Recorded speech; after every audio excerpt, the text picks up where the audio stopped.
అసలు దాని మీద పట్టించుకోలేదు. అంటే మళ్ళీ గవర్నమెంట్ మాదే అనుకున్న ధీమాతో ఉన్నారు.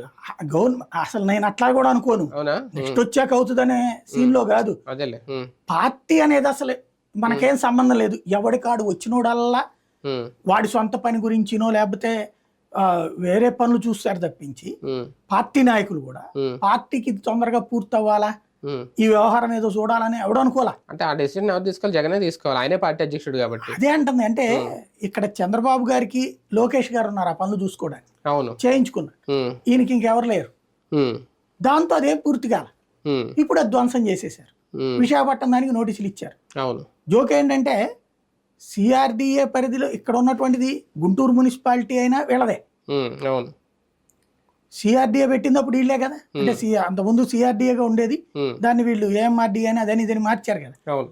వీళ్ళు ఎందుకు పర్మిషన్ తీసుకోలేదయ్యా అంటే ఏమంటారంటే, అప్పుడు సిఆర్డిఏని మనం రద్దు చేశాం కదా, ఇంకెందుకని ఆగాము, ఈ లోపు అది ఏఎంఆర్డిఏ చేసాం, ఇదేం కోర్టుకు వెళ్ళింది, ఈ గొడవలో ఉంది కదా, తర్వాత చూసుకోవచ్చులే అనుకున్నాము. తెరా చూస్తే అసలు పర్మిషన్ తీసుకోలేదన్న సంగతి గుర్తులేదు. పర్మిషన్ ఇళ్ళకి రాసుకోవడమే కదా, ఎవడు కాదంటాడు, ఏ డిపార్ట్మెంట్ అని కాదంటదా.